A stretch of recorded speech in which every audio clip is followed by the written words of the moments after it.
Hello guys, welcome to our YouTube channel Pathfinder Classes Chhapra. तो जैसा कि आपको पता है, अभी हमने घर बैठे पढ़ाई का इनिशिएटिव शुरू किया है, जिसके अंदर हम आपको घर बैठे ही सारे के सारे सब्जेक्ट्स की तैयारी करवा रहे हैं। तो अगर आप 9th 10th 11th या 12th के स्टूडेंट हैं तो हमारे चैनल को सब्सक्राइब कर लीजिए, जिसकी मदद से आपको घर बैठे ही सारे के सारे सब्जेक्ट्स के वीडियोस अवेलेबल हो जाएंगे और आप अपनी तैयारी घर बैठे ही कर। अगर आपने हमारे चैनल को सब्सक्राइब कर लिया है तो आइए बिना देर किए स्टार्ट करते हैं। आज का हमारा चैप्टर का नाम है प्रथम और द्वितीय विश्व युद्ध। इसके कुछ पार्ट हमारे चैनल पे पहले से ही अपलोडेड है। अगर आपने उनको नहीं देखा है तो मैं रिकमेंड करूंगा कि आप उन्हें जाकर जरूर देख ले, ताकि आपको इस पार्ट को समझने में आसानी हो सके। तो आज का जो हमारा टॉपिक है वो ये है कि प्रथम विश्व युद्ध के इवेंट क्या क्या थे, प्रथम विश्व युद्ध की घटनाएं कौन कौन सी थी जिसकी वजह से प्रथम विश्व युद्ध हुआ था। ठीक है, तो हम आज देख लेते हैं। प्रथम विश्व युद्ध हो गया था, तो आज हम द्वितीय विश्व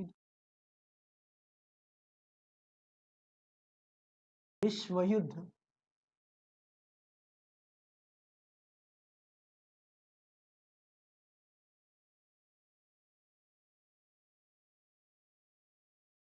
द्वितीय विश्व युद्ध की घटनाएं, आखिर इवेंट थे कौन कौन से, किन किन इवेंटों के वजह से ये सब सर्कमस्टांसेस बने।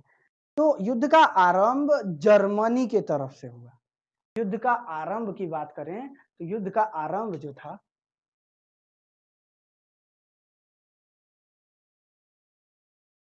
आरंभ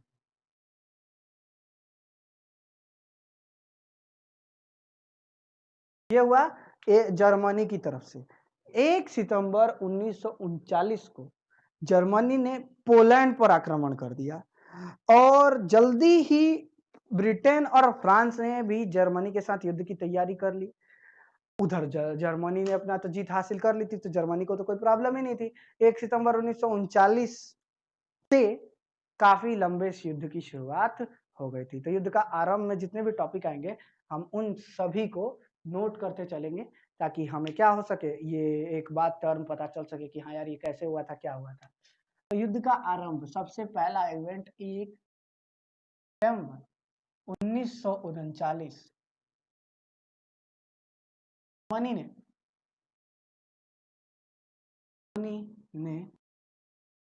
पोलैंड पर आक्रमण किया था।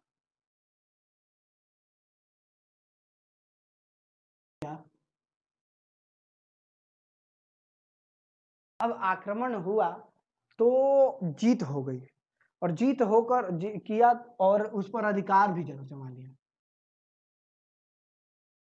अपना अधिकार जमा लिया।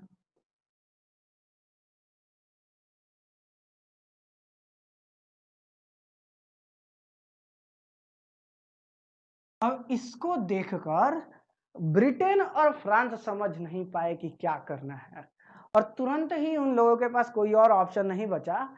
ये लोग तुरंत ही जर्मनी के साथ मतलब युद्ध करने को तैयार हो गए। ब्रिटेन और फ्रांस भी युद्ध के लिए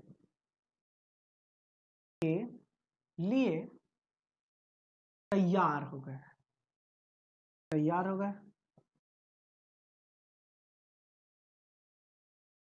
अब देखो, अब जर्मनी की कारस्तानी देखो, उसने क्या किया। पहले वॉर किया, पहला अटैक अटैक करके अपनी कब्जा जमा लिया, अपनी पर डोमिनेंस दिखा दी कि हम बॉस हैं, हमसे लड़िएगा तो बचिएगा नहीं। सबसे पहला डोमिनेंस इसने अपना दिखा दिया। साथ ही साथ अटैक करके पोलैंड को कब्जे में करके रुक गया, कुछ नहीं किया, पोलैंड को कब्जे में करके रुक गया। 1 सितंबर 1939 को जर्मनी के बॉर्डर पर और फ्रांस का जो बॉर्डर है, जो मैच होता है, वहां पर आर्मी आकर खड़ी हो गई। जर्मनी की पूरी आर्मी अपनी बॉर्डर पे, फ्रांस की पूरी आर्मी अपनी बॉर्डर पे। फ्रांस वाले सोच रहे हैं जर्मनी अटैक करेगा तो रिस्पॉन्ड करेंगे, और उन लोगों ने अपनी मदद के लिए यहाँ पर ब्रिटेन बुला लिया। यानी अब देखो क्या हुआ, ये है जर्मनी, ये है फ्रांस। अब ऐसे ही बॉर्डर है इनका, जर्मनी और फ्रांस का बॉर्डर ऐसे है, और यहाँ पर है इंग्लैंड, जिसको ब्रिटेन भी कुछ लोग कहते हैं, ब्रिटेन। ठीक है, तो ये अपनी आर्मी अपने पास रखा, इसने अपनी आर्मी अपने पास रखी, इसने अपनी आर्मी अपने पास रखी, और इन तीनों के बीच में 1 सितंबर 1939 से लेकर, थर्ड वाला पॉइंट जो हम बोल सकते हैं, 1 सितंबर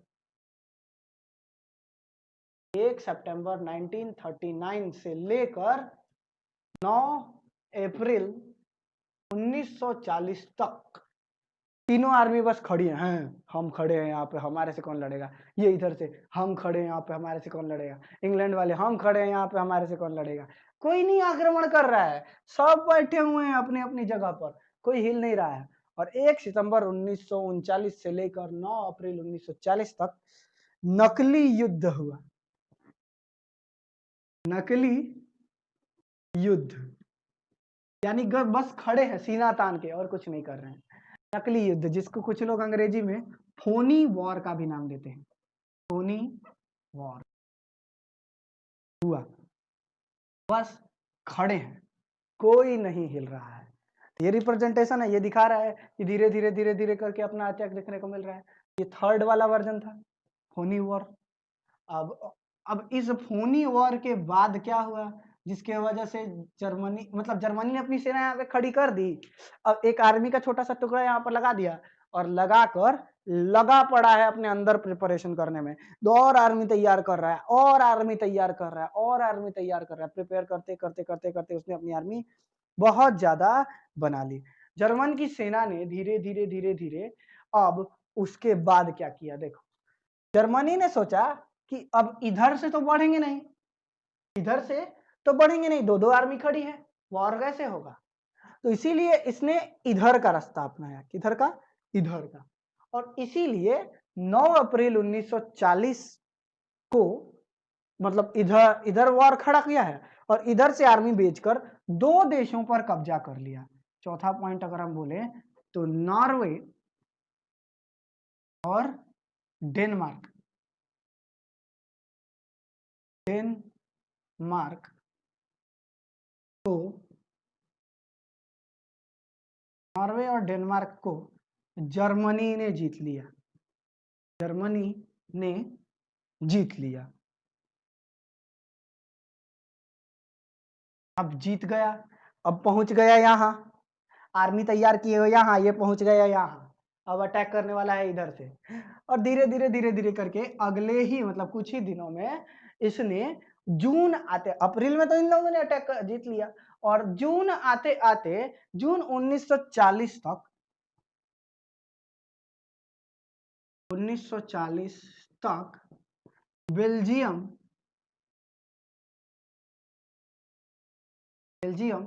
और फ्रांस भी जीत लिया। सोचो, फ्रांस पर कब्जा कर, बवाल कैसे होगा, कैसे बवाल हुआ, यहां से आया, आकर अटैक करके फ्रांस को कब्जा कर लिया। अब फ्रांस की वजह से ब्रिटेन को भगाना शुरू कर दिया। यहाँ पर एक बहुत ही खतरनाक बमबारी हुई थी, जिसके बाद मतलब अब बोलोगे तो भाई लोगों के आंसू छूट जाते हैं ये सुनकर कि जर्मनी ने क्या किया। इसके अलावा उसने बेल्जियम पे कब्जा कर लिया, फ्रांस पर कब्जा कर लिया, हॉलैंड जीत गया, धीरे धीरे धीरे धीरे करके ना अचानक से ओवर पावर किया। प्रिपरेशन का मौका तो था सबके पास, लेकिन इसने ना ओवर पावर करना शुरू कर दिया। जब आना भाई मारो, सबको मारो, किसी से नहीं डरते हैं, जो होगा देख लेंगे। तो ओवर पावरिंग शुरू हो गई, मिलिट्री ओवर पावरिंग के आगे तो कोई नहीं बचता।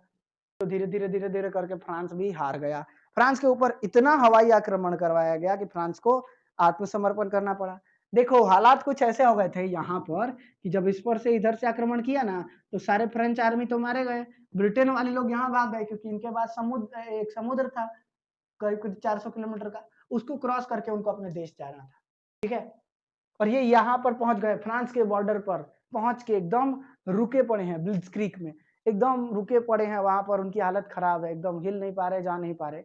और उस परिस्थिति में वहां पर उनके ऊपर जर्मनी मेंटल हमला कर रहा है। कैसे, ये लोग समुद्र के किनारे रुके हैं, कोई भी जहाज उधर से आ रहा है, जर्मनी उसको अपनी पनडुब्बी भेजकर फोड़ दे रहा है, उधर ही फोड़ दे रहा है, समुद्र में ही। और साथ ही साथ इधर जो लोग बैठे हैं इनके ऊपर बॉम्ब नहीं गिरा रहा, रोज ऊपर से पॉम्पलेट गिरा रहा है, प्रचार पत्र, लिख रहा है वी आर कमिंग, ऐसे घेर के लिख दिया है we are coming, we are coming. अब ब्रिटेन के जो लोग वहां फंसे हुए हैं समुद्र के किनारे, जो अपने देश भागना चाहते हैं, क्योंकि फ्रांस तो हार गया, फ्रांस में रह के लड़ रहे थे, फ्रांस हार गया, तो ये भागना चाह रहे हैं अपने देश में। अब उधर से जहाज आ रहा है, सारा जहाज फोड़ दिया गया, इधर से जा रहा था उसको फोड़ दिया गया। जो लोग तैर कर भाग रहे थे, हवाई जहाज से गोली मार रहे थे भाई इन लोगों को।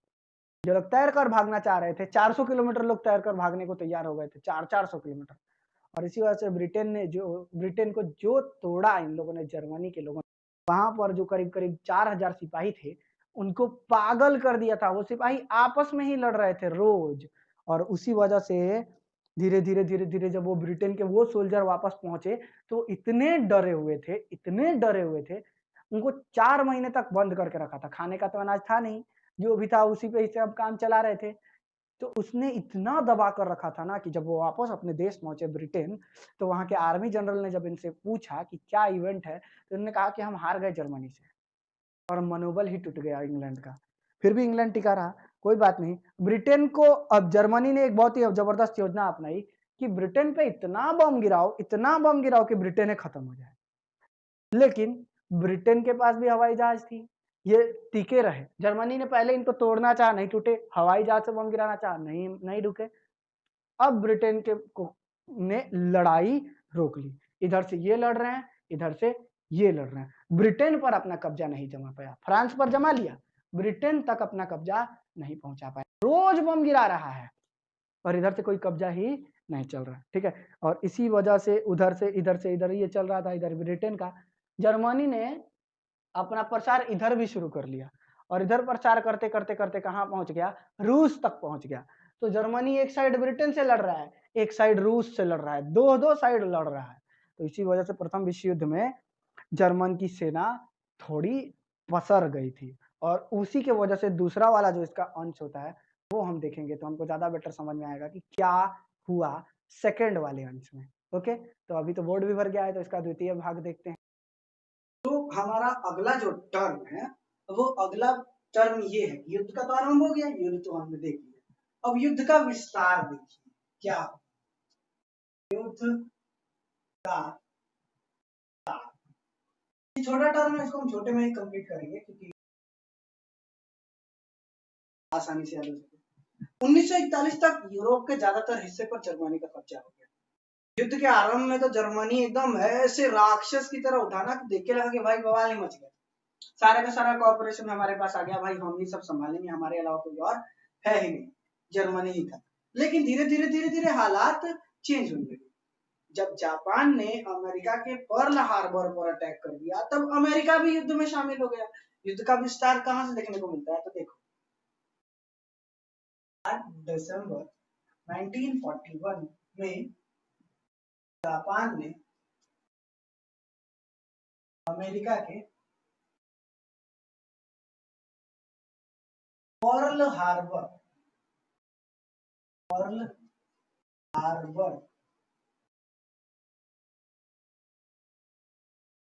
पर्ल हार्बर नामक बंदरगाह पर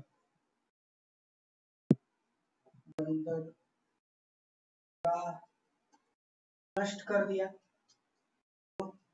नष्ट कर दिया।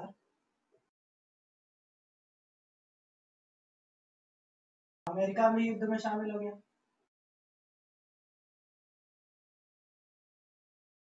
आ गया,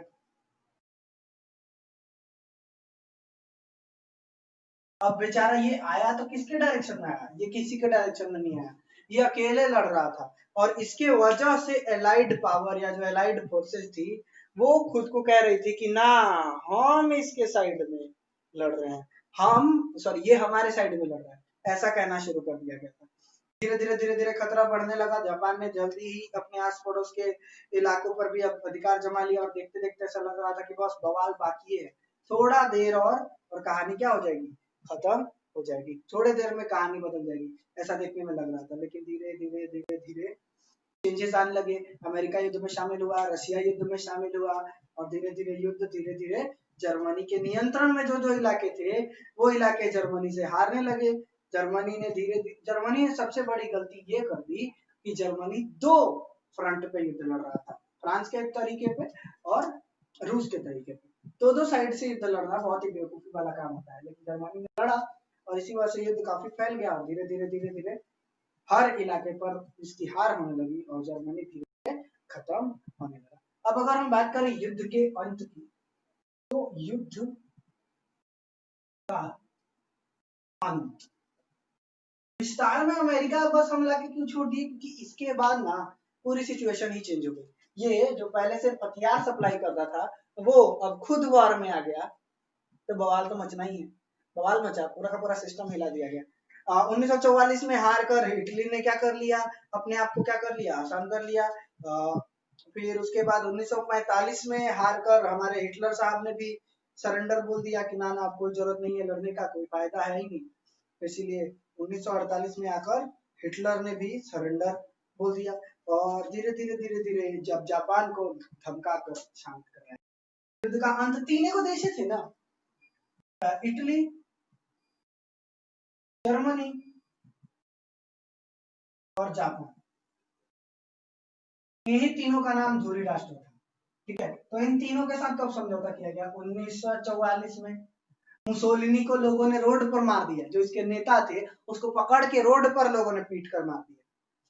जर्मनी की बात करें तो 7 मई 1945 को हिटलर ने सरेंडर कर दिया। मतलब हिटलर सरेंडर क्या किया, हिटलर सुसाइड कर दिया और सुसाइड करने के वजह से आस पड़ोस का पूरा इलाका क्या हो गया, खत्म। जर्मनी उसके अंदर में चला गया, रूस के अंदर में चला गया।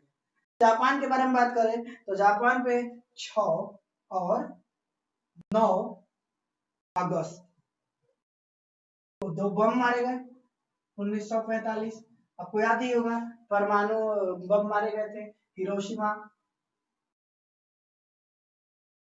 और नागासाकी।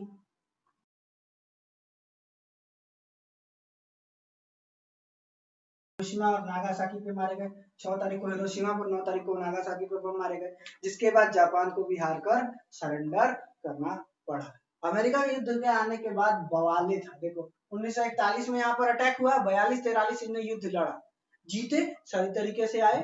सोचो अमेरिका जैसे बड़े देश को भी इन 3 देशों ने, अमेरिका, फ्रांस, ब्रिटेन, रशिया, 4 बड़े बड़े देश एक साथ और ये 3 एक साथ लड़कर बर्बाद करके रखे हुए हैं, पूरा दबा के एकदम गर्दन तक छुड़ा के रखे हुए हैं। ये था युद्ध और इसका विस्तार। अब आइए हम लास्ट पॉइंट को देख लेते हैं। हमारा लास्ट पॉइंट क्या है, तो इसका जो परिणाम था, युद्ध का जो परिणाम था, उसमें सबसे पहला परिणाम क्या था, ये वाला युद्ध पहले वाले से ज्यादा खतरनाक, इसमें बहुत ज्यादा लोग मरे थे। तो सबसे पहले ये बोल सकते हैं कि धन जन की हानि, ये बहुत ज्यादा बड़ा टॉपिक हो सकता है। बहुत ज्यादा लोग मारे गए थे क्योंकि न्यूक्लियर वेपन था और साइंस एडवांस हो गया था, बम वगैरह बन रहे थे, युद्ध बहुत भयंकर चला था।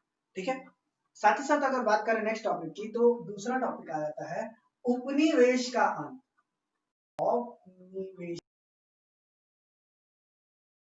युग का अंत, यानी जो जो देश दूसरे देश को गुलाम बना के रखा था, उस व्यवस्था का ही क्या कर दिया गया, अंत कर दिया गया। उस सिस्टम को बोल दिया गया कि नहीं नहीं नहीं, ये नहीं चलेगा, क्योंकि जो जो देश उपनिवेश बनाए हैं वही वही देश को देखकर दूसरे देश उपनिवेश बनाना चाहेंगे। फिर एक बहुत ही ना खत्म होने वाला साइकिल चालू हो जाएगा, ये इनको मारेगा, ये इनको मारेगा, ये इनको मारेगा, इनको मारेगा। तो कभी इससे अच्छा उपनिवेशिक युग का ही अंत कर दिया गया। कहानी क्या कर दी गई, एकदम ड्रॉप, चलो भाई नहीं जाएंगे हम। साथ ही साथ बहुत ही भयंकर तरीके से ये कर दिया गया कि फांसीवादी शक्तियों का, फांसीवाद का अंत कर दिया। तो जो लोग ना इंग्लैंड की विचारधारा में नहीं थे, जो अलग रहना चाहते थे, जो आजाद रहना चाहते थे, उन विचारधारा को क्या कर दिया गया, खत्म कर दिया गया। ये यूरोप देश है, देश में एक साथ रहिए, हमारा परिवेश है, हमारा परिजन कुछ ऐसा है जिसके हिसाब से हमको एक साथ रहना है ना, हमें अलग अलग होने की क्या जरूरत है, हम लोग एक साथ रहेंगे, बेटर रहेंगे। और इसी वजह से इटली जो था ना, वो फासिज्म का जन्म था, का सेंटर था। वो यूरोप में क्या चाहते थे, फासिजवाद पूरा चाहते थे। तो इसी वजह से वो बेचारे इटली में जितने राज्य जीते थे उन सब ले लिया गया उपनिवेशवाद का अंत करने के लिए। इसकी सैनिक और आर्थिक स्थिति भी क्या कर दी गई, कम कर दी गई, कमजोर कर दी गई। राष्ट्रवाद का अंत कर दिया गया। अब उससे भी सबसे भयंकर टॉपिक जो बोल सकते हो वो ये था कि इंग्लैंड की शक्ति कम पड़,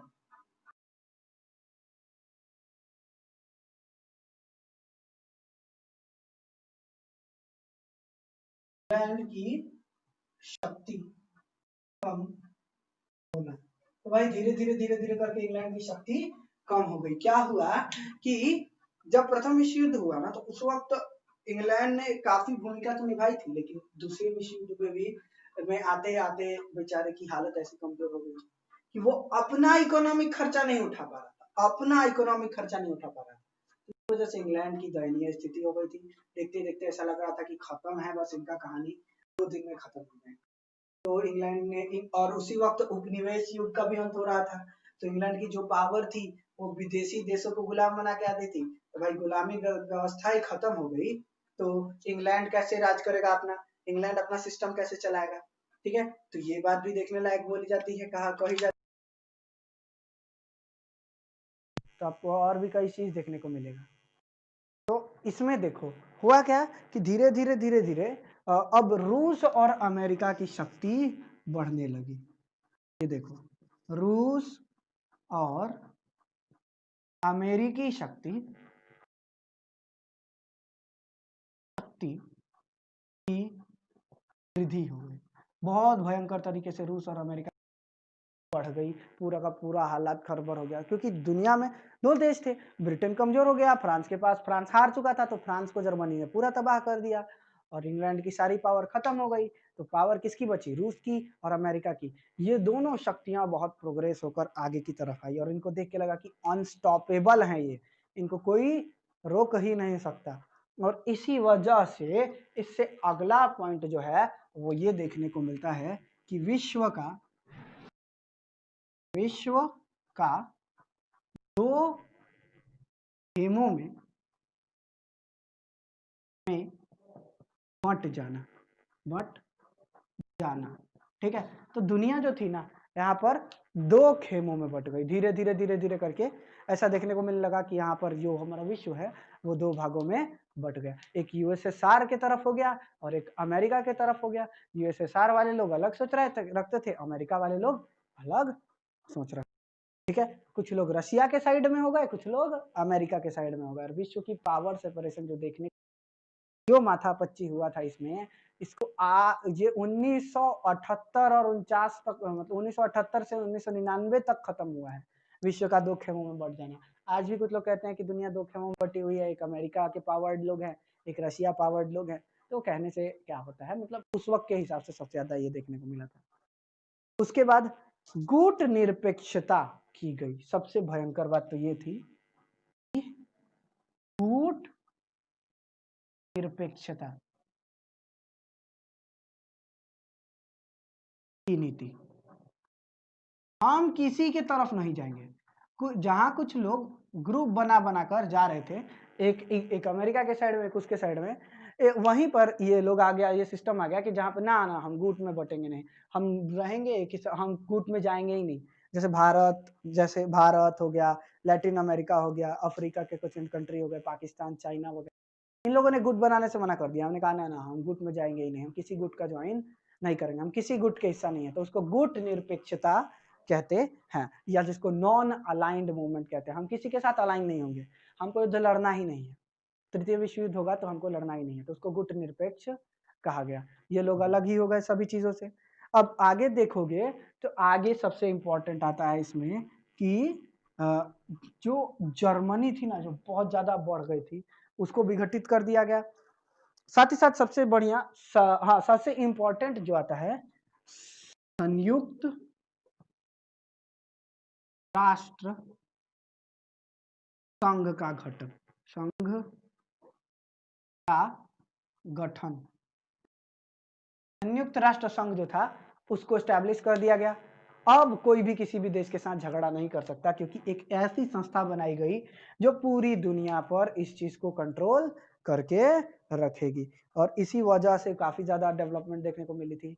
यही कुछ परिणाम थे जो प्रथम और द्वितीय विश्व युद्ध से देखने को मिले थे।